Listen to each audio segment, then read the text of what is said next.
Bam, man. Sliding through, man, just one more time on that hit show, man. It's your favorite journalist, Tony, on Stories Written by a Current Prisoner. You know, Stories Written by a Current Prisoner, man, that show is the platform for the inmates, man. It is a platform for the incarcerated. We do like to interview inmates, lifers in particular, man, and we like to use their current situations, man, as examples, man, to not follow in the same footsteps, man. These people have lived that life, man. These people have sacrificed themselves, have literally sacrificed everything they have for the gang, for the neighborhood, for the barrio. And what do they have to show for it? Absolutely nothing. You know, it's sad. It's sad, man. It's all a facade, man. And I just wanted to go ahead and remind you guys, man, that ain't the way. That ain't the way, man. You know, not every single story on this show is going to be positive. However, we do encourage inmates to be positive and to use this platform in a positive manner, because I do feel it's my obligation to be a positive individual, especially to you younger people out there, man. Go to college, my boy, start up a business. Shoot, you don't want to be in prison with a bunch of men, smelling up a bunch of men and taking orders like some fool. Man, ain't nobody want that lifestyle, man. Be your own man. You know what I'm saying? It ain't never too late to change. It ain't never too late to walk away from that lifestyle. It ain't never too late to go back to school. With that being said, man, let's go ahead and dive right into this interview real quick with Conejo. Hit that like for your boy, and do not forget to hit that subscribe button. That's if you like listening to prison interviews. Let's go ahead and dive into this thing. All right, my good friend, sir, Conejo, man. Go ahead and do your thing, man. Go ahead and shine bright, sir. Okay, this is Conejo coming at you again, because we're already starting our show back up, me and Tony's already up to gear and hitting 100 miles an hour to start our show, because he had to be, like I told you, he was training the box and all that. But I'm going to take you on a story about Widow Sherm, one of my close camaradas that grew up with me when we were kids in Old Folsom, 1985. Now, I'm going to tell you, but the story starts, I'm not going to take you way back to when we were in Old Folsom in 1985. I'm going to take you to when we were in Pelican Bay. Pelican Bay in 1989 and 1990. Well, when we first got to the Bay, we opened up the Bay, everybody that was validated, because back then they started a thing calling validation. Anybody that hadn't determined a shoe and was validated as a sympathizer, associate, or as a actual gang member was getting what's called a shoe term, an indeterminate shoe term. And when you got an indeterminate shoe term, what it basically meant was you were never going to get out the shoe. They would label you on your 128G, what was called worst of the worst. So what they did is they said, this gentleman can only be housed in the hole. Any prison you go to, even the county jail, when you get busted in the county jail, you're going to go directly to the hole, because you are a validated inmate. You were validated for the Mexican Mafia, you were validated associate sureño that are working for the Mexican Mafia, or Nuestro Familia, or whatever, Black Panther, BGF, whatever. Well, anyways, I'm taking you to Widow Sherm because in 1989, we first opened it up. Well, Widow Sherm seen, me and him were in C9. And what Widow Sherm, because he's pretty sharp, very smart, what he's seen that they're not going to release us to the main line no more. Because at that time, he was validated Mexican Mafia member. So he said, Conejo, they're not. I used to be in C9 with him. I was right next door at that time. And he told me, look, they're never going to release us. So what Widow Sherm started doing, he got smart. What he started doing is anybody that came to the shoe. All right, this is Conejo coming at you. I'm finishing off my story of Widow Sherm, Carnal Widow Sherm de la M, and Negro from Artesia, Carnal Negro from Artesia, with their little personal war. Remember, I was telling you that Widow Sherm at one time, when we first got to Pelican Bay, he knew that they were going to cut nobody loose. So anybody that was coming in the hole that had a shoe term within 2, 3, up to 5 years, he would have you move, pull you into his quad or his section, and already he was grooming you already to be his mouthpiece when you get kicked out to one of the yards, because he knew either you were going to get kicked out to New Folsom, Calapat, Kern Valley, Corcoran. So he knew you were going to get out to one of those yards, and he needed people out there, workers, to work for him to be his mouthpiece, because he knew that the administration was not going to cut everybody else out to the main line that was affiliated. That took 20-something years before they let everybody out under the new step-down program. Well, at that time, when Widow Sherm was doing that, he's sending out sureños out there working for him to take over yards and start collecting people on taxing them for getting drugs. Anybody hitting any, if you were sureño and you were hitting drugs, you had to give 15% off anything you got. And out of respect to show, so you can deal in the yard, you have to give that to the M, the Mexican Mafia, and they will protect you and make sure that you got all your money. So anytime they sold you something and they told you, hey, this is hot money, this is money from the M, then you better make sure that you pay for that, because if not, that was your ass. Now, that's what created, because Widow Sherm, his problem was when he started putting money in people's account. He put money in my account, he put money in Negro's account, he put money in different people's account. Well, when he put money, that's when he started getting so much money.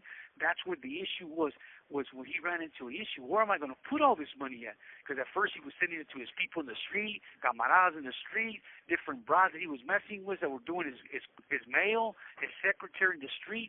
So he had money everywhere, like 10,000 here, 20,000 here, 25,000 here, 50,000 here, like that.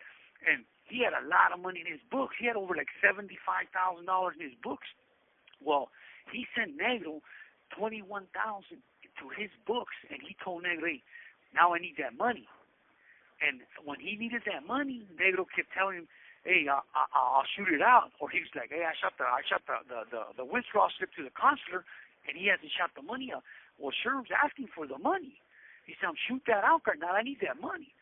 And all this time, he's just playing games. He's just playing games with them, because at the same time when he's doing this, he's telling Tío Pío, Topo just took over the MA. He became the new godfather voted in. He's telling, look, man, Sherm's making all this money, and he's only giving you guys 1,000 or 2,000 in your books here and there every month to get your little store, but that ain't nothing. He told, I got $21,000 money. I got $21,000 of his money in my account. Conejo's got another 17,000.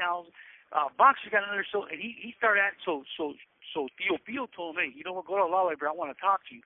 So he wanted to cut off all that.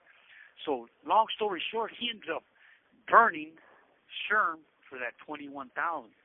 Well, now I'm going to fast forward you now to. Now they're over there in Victorville. When Sherm got racketeered, he went to the feds. Negro was in the feds at that time. They're in Victorville. Well, when they're in Victorville, Sherm drives up. Negro's in the next quad over. When you go to the yard over in Victorville, the hole, well, there's a fence in between there. Well, there's sureños on their side and Negro's on that side.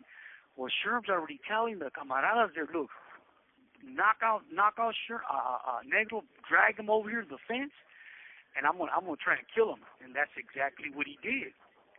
He drags him to the fence, and that's why I'm telling you the story. He dragged Tommy from Norwalk, boom, knocks him out. They beat him up, knocks him out, drag him to the fence, because you got to remember, if you're a sureño and you don't got the approval to kill another carnal, you cannot kill him, because then you'll get killed, because nobody gave you the authority to do that. The only one, a carnal can kill a carnal. If he's a Mexican Mafia member, then he can kill another Mexican Mafia member. That's the only. This call and your telephone number will be monitored and recorded. You can't do it no other way. So that's why he told him, look, just knock him out, drag him over, and I'll choke him to death. Well, that's exactly what Sherm did to Negro. But when they responded, the Judas and the feds responded. He was almost dead, but he was brain dead. He went in a coma. Snapped out of it. He didn't kill him. He ended up getting snapped out of it, and he ended up making it. But he was kind of off now, and that whole little thing was behind. Because you got to remember, Sherm's a strategist. He'll wait all them years, and that first time he got close to him, he made his move. Now, before I go any further into my story, I want to give a shout out to a good friend of mine, a little youngster. He's up there in Florida, Menyo Gaxola. If you're hearing this, Menyo Gaxola, I'm proud of you for changing your life, from my stories helping you change your life, and you relocated and moved out of L.A. I'm very proud of you, because anytime my stories help out a person change their old ways for the better, that's the reason I'm telling these stories. That's my whole point of making these stories and me putting myself in this position that I'm in to express myself through the phone or whatever, to help people, these youngsters out to change their life. And I'm very proud of you, man, Garzola, for relocating, changing your life, and my story's helping you out. Don't feel lonely, bro. You're doing the right thing. You're doing the positive thing. Stay on the positive path. I got your letter. I'm proud of you, bro. That's good. Okay, and now I'm going to go back to my story. But before I do, I want to let all you people know, because they just changed the tablets in here. We don't got the old tablets. So if you want to get a hold of me, if you want to email me or get a hold of me through my tablet, remember, it's a new thing. It's www.gettingout.com. Remember, it's www.gettingout.com. You put Frank Conejo, Cornejo, and then you put my number, T300-30032. If you want to get a hold of me through my mail, if you want to tell me anything about my program, then let me know.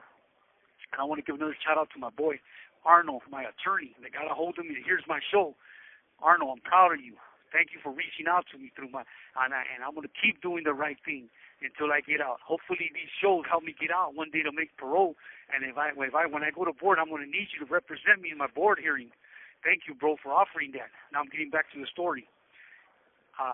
Remember, when Tommy knocked out Negro didn't know that they were going to do this. Negro comes out, he's seeing Sherm, he's talking to him through the fence, but he's keeping his distance because they got him separated. Because you got to remember, all of the years that passed, there's certain brothers that are already either messed up or locked up or whatever. So anytime some brother locks up or messes up, of course the administration tells them, hey, what's going on between Sherm and Negro? And they tell them, well, you know what, they got a personal little war between them. Opposite is in between them. Let them handle themselves. No carnal get involved, and there's no other crew can get involved. Let them handle themselves. Well, they knew already when he got to the feds. The administration knew that they couldn't put him in the same yard exactly with Negro because there was going to be an issue. So what they did is, because back then I guess they got modified program, they have different yards, and Negro was in one yard and Sherm was in the other. But because Sherm had camaradas more loyal to Sherm that were Sureños, Sherm talked him into, look, all you got to do is knock him out and drag him over to the fence. I'm going to have a wire. I'm going to choke him through the fence. I'm going to kill him. You guys ain't going to do that. And I'm not even going to say I use you. But when the videotape came out, because you got to remember, the feds, there's cameras everywhere. And the feds actually have the videotape and everything when it went down. So they charged Tommy and all of them with attempted murder on Negro. And Sherm, they charged him with attempted murder because he almost killed Negro from Artisa, not Negro from the M. But Sammy, that's Negro, Sammy's a scandalous dude. Remember I told you, he was up there in Leavenworth. When he got to Leavenworth, and I was already up there in Leavenworth, that's the first time I ran into Negro, and that's the first time we came together. Because you got to remember, in the Bay, you're behind the door. You're locked up behind the door. Everywhere you go, you're cuffed up. So that's the first time we're together. And I tell him, I said, Sammy, you're a scandalous dude. He said, why? What do you mean?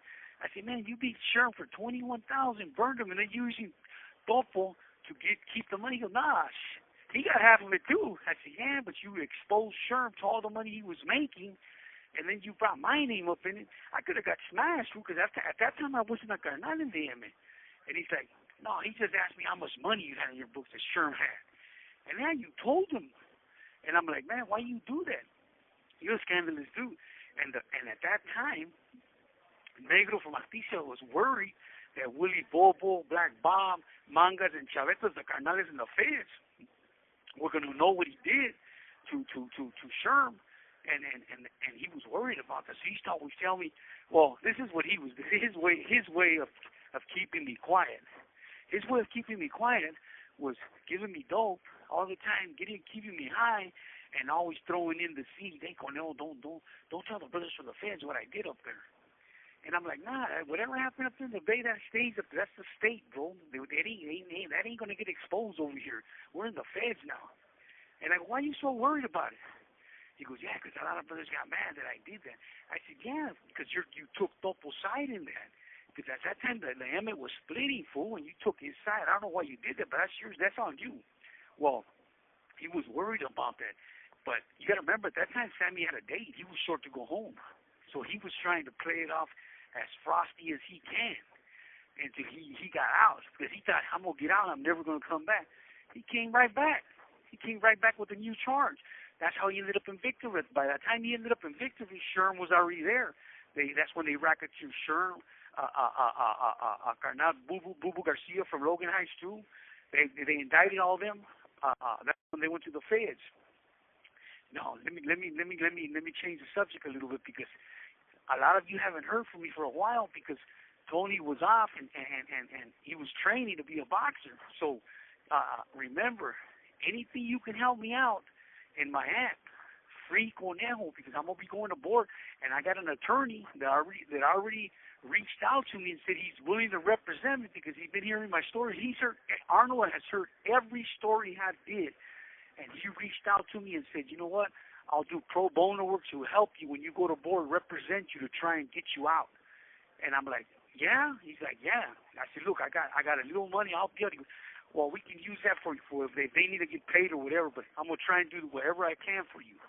I said, okay, but whatever you can donate for me, remember, free conejo, FREECONEJO.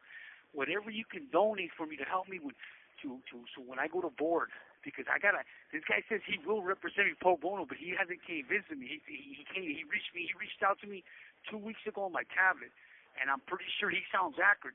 And I got plans to, when I get out, because some of my shows I'm trying to make some of my shows into like a Netflix when I get out, and I'm going to need him. This call and your telephone number will be monitored and recorded. Because he sounds very, very, very, very caring. I'm serious. He heard all my shows, and I wish I could get on the phone more.